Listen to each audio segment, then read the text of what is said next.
اهلا وسهلا بكم في قناتي هانور ارت. النهارده هعمل شنطتين بخيطين مختلفين ومقاسين مختلفين من الشنط، وهعمل معاكم غرزة جديدة على الكنفة البلاستيك. اول حاجة معايا خيط حرير السلسلة او حرير التولين. الخيط دوت بيكون اصلا مخصص للمفارش، وهو سمكه رفيع جدا، سمكه 2 ملي متر. الخيط دوت لما بستعمله على ابرة، ومعايا شبكة كبيرة، شبكة الكنفا بلاستيك مقاس 45 سنتيمتر، والعرض بالجوانب 46 سنتيمتر. هيكون عرض الشنطة 24 سنتيمتر. الكنفا التانية اللي هستعملها مقاس 33 سنتيمتر، ده الطول، والعرض بالجوانب هيكون 36 سنتيمتر، ده بورتفيه صغير. هستعمل كمان خيط السلسلة العادي اللي بستعمله كل مرة، سمك الخيط 4 مليمتر.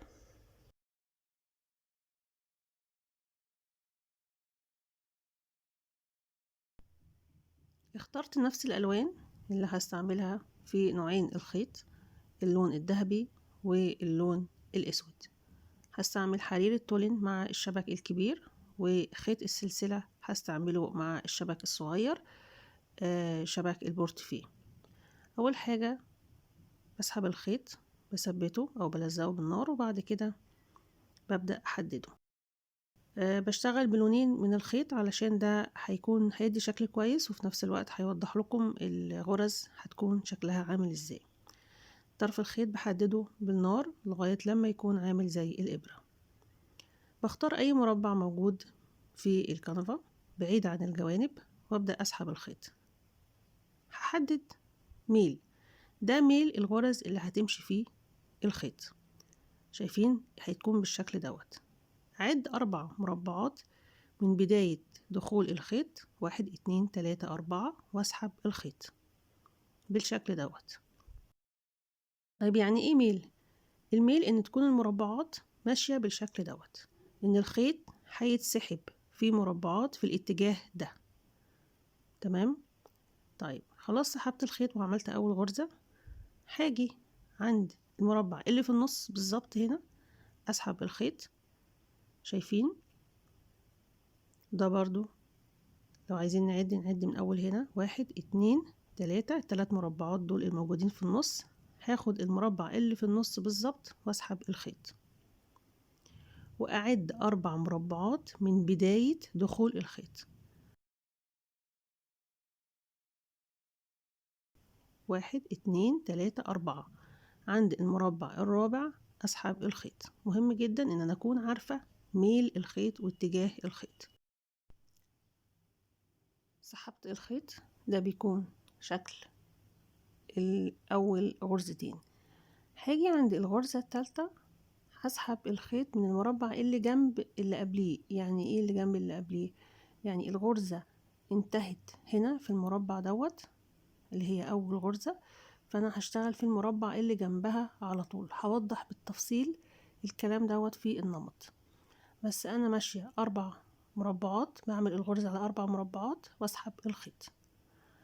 تشوفوا النمط معايا، ده شكل الغرز. المربعات اللي هي باللون الجراي دي المربعات اللي بتنتهي عندها الغرز وبتبدأ عندها الغرز. المربعات ديت شايفين ملاحظين هنا ان هي جنب بعض، المربع ده جنب المربع ده، والمربع اللي تحت دوت الصغير بيكون جنب ده. هو ده شكل الصف، فلازم نكون عارفين شكل الصف وترجعوا للنمط علشان تكون الغرز واضحة معاكم. دلوقتي انا مش هحتاج ان انا اعد 4 مربعات، انا خلاص كده عرفت اتجاه الخيط وعرفت الصف هينتهي فين ويبدأ فين، وطالما عرفت بداية الصف ونهاية الصف هيكون باقي الغرز سهلة. انا بس يهمني ان تشوفوا الجوانب والمنحنيات الموجودة في البلاستيك، ازاي الغرز هتنتهي عندها. كل منحنى موجود في البلاستيك ليه شكل مختلف وليه طريقة تقفيل غرز مختلفة. فأرجو أنكم تتابعوا معايا الفيديو للآخر، سواء كنت هستعمل الشبك الكبير أو هستعمل الشبك الصغير. كل واحد فيهم ليه طريقة في الغرز، إنما أنا همشي بنفس الغرز ديت في الشنطتين، مش هيكون في فرق كنمط، النمط هو معايا ثابت، اما تقفيل الجوانب بيكون مختلف. فلو مهتمين تابعوا معايا للاخر. ده بيكون شكل الغرز زي ما احنا شايفين شبه المشط. طيب هستعمل لون مختلف وابدأ اعمل الصف التاني. بيبدأ الصف التاني من نهاية غرز الصف الاول. هنا لازم اعد لان انا هبدأ صف جديد. شايفين هنا هعد 1 2 3 4. بعد من بداية دخول الخيط 4 مربعات بميل، والميل انا وضحته في الاول، وبعدين بسحب الخيط وبفرده. مهم جدا اي خيط بستعمله ان انا افرده علشان يدي شكل جميل. اجي عند الغرزة اللي بعدها بدخل طرف الخيط في نهاية الغرزة واعد 4 مربعات واسحب الخيط، وهكذا بكمل. صف الغرز بيبدأ مع نهاية مربعات الصف الأول، وبكمل الغرز بشكل طبيعي على نفس النمط اللي أنا وضحته في الأول.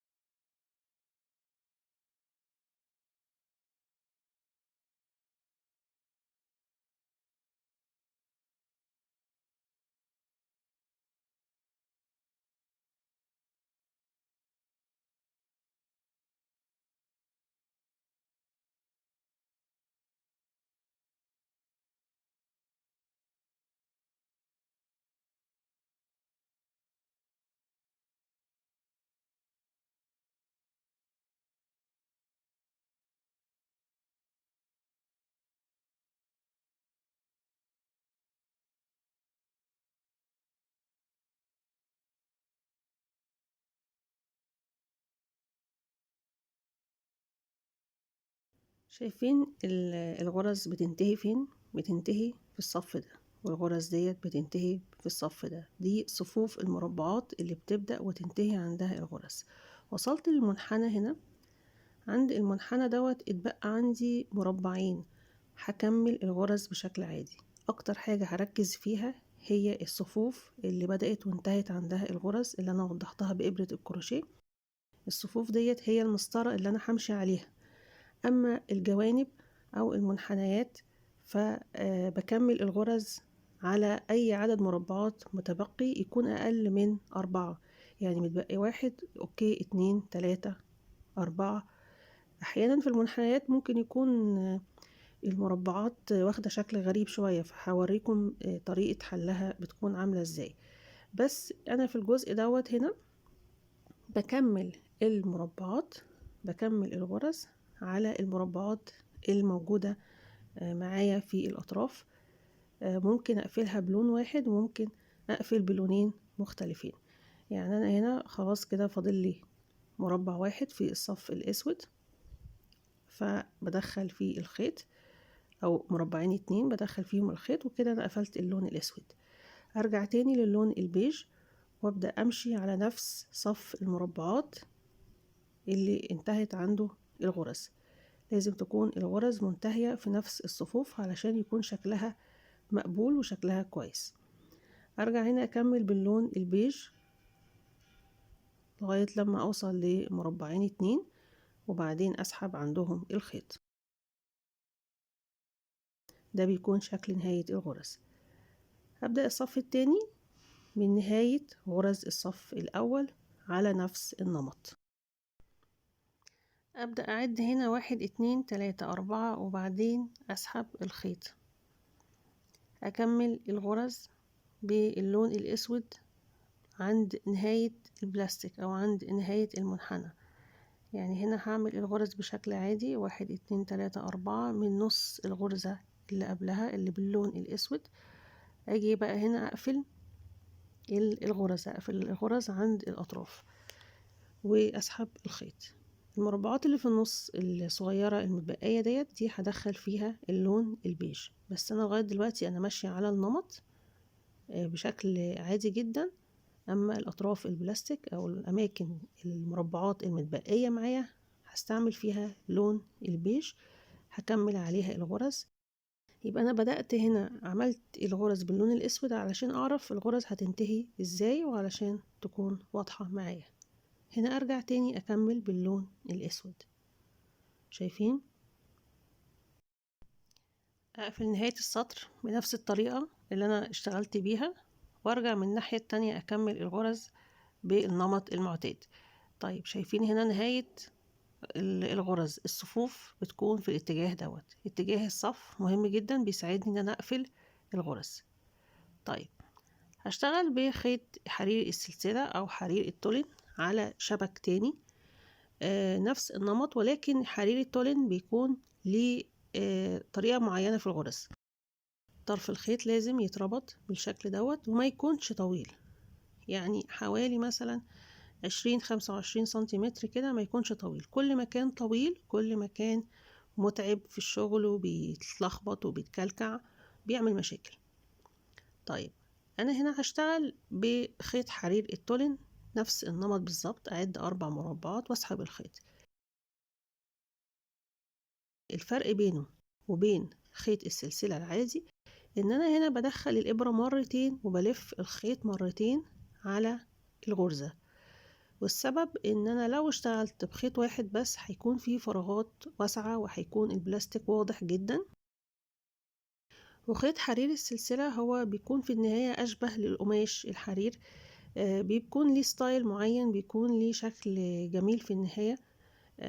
يعني لو عرفتوا توصلوا له او عرفتوا تجيبوه تقدروا تستعملوه، هو بيدي شكل حلو. وانا استعملته قبل كده في شنطة كان لونها لبني، هوريكم شكلها. طيب يبقى انا هنا بكمل الغرز بشكل طبيعي بشكل النمط اللي انا اشتغلت عليه. الفرق بينه وبين الخيط السلسلة ان انا هكرر كل غرزة مرتين، وده بسبب ان سمك الخيط رفيع جدا ما يسمحش ان انا استعمله مرة واحدة بس، فهستعمله مرتين. ميزة خيط حرير السلسلة ان هو خفيف كوزن، ما يعني هو اخف من خيط السلسلة العادي، مرن جدا وناعم. عيوبه بالنسبة لي ان هو بيتخربش بسرعة، او لو في اي قشرة او اي حاجة ممكن يتخربش. هنا متبقي معايا مربع، مربعين، 3 مربعات، بكمل الغرز، بس المهم معايا ان انا ماشية على نفس الصف. وده كل دوت هوضحه وهعيد الغرز ديت في المنحنى الكبير، لان اشكال المربعات بتكون مختلفة عن الكنفة التاني. ده فرق الخيط. شايفين هنا في الإبرة بيكون رفيع ازاي حرير السلسلة، والسلسلة العادي بيكون عريض.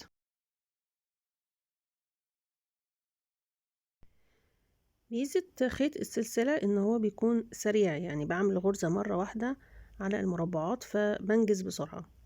طيب هنيجي هنا عند المنحنيات، هنلاحظ ان المربعات هنا في الجنب ده تحديدا بتكون كبيرة، كل مربع قد مربعين، فانا هتعامل معاه على ان هو مربعين. فلما اجي الف الخيط في المربعات الكبيرة ديت، خلي بالي بقى هنا هعتبر ان انا داخلة في مربع مرتين. اول مرة يعني دي كده اول مرة الف الخيط على الصف الصغير، متبقي معايا هنا جزء صغير والمربعات هنا بدأ شكلها يختلف. هدخله مرة تانية في نفس المربع الكبير مرتين كمان، هدخله هنا مرتين كمان، وهينتهي في المربعات العادية اللي انا بشتغل فيها الغرز. يبقى كل مربع كبير موجود في المنحنيات بلف الخيط جواه 4 مرات، وبكمل بنفس الطريقة لغاية لما بوصل للمربعات الصغيرة، أبدأ أشتغل عادي جدا على مربع واحد.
في عندي منحنى تاني، المنحنى دوت بكمل فيه الغرز بالشكل دوت زي ما احنا شايفين دلوقتي. بيكون المربعات بدأت تاخد شكل مختلف، بس انا يهمني ان الغرز تكون مستقيمة، يعني ايا يكن المنحنى اللي انا بشتغل فيه لازم تكون الغرز مستقيمة. ممكن اقفلها في النهاية بلون واحد او لونين. ارجع تاني للمنحنى اللي كان فيه مربعات كبيرة، فالمربعات الكبيرة خلصت وهبدأ اشتغل فيه مربعات صغيرة. بتعامل معاها عادي وبدخل الإبرة في المربع مرتين، وبقفل الغرز على المتبقي من المربعات. يبقى كل منحنى موجود في البلاستيك بياخد شكل معين من الغرز وبياخد تقفيلة معينة، وخصوصا بعد كده لما نتكلم على الجوانب البلاستيك هنلاقي ان الغرز هتختلف معايا.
هنا هكمل الجوانب في الأطراف البلاستيك بطريقة مشابهة لقبل كده.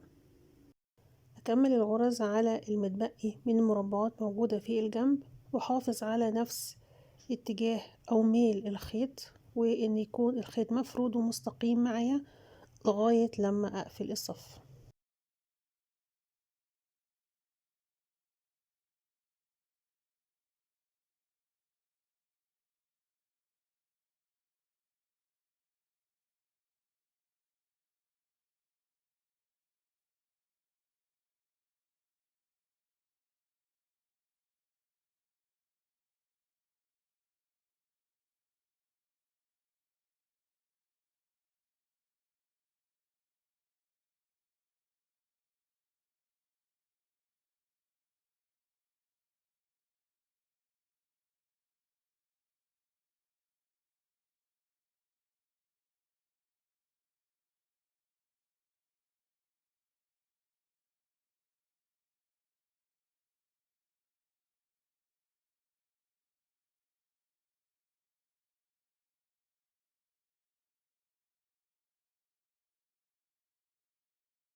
بكده يكون انتهى الجزء الأول. شكرا على المشاهدة، تابعوني في الجزء التاني.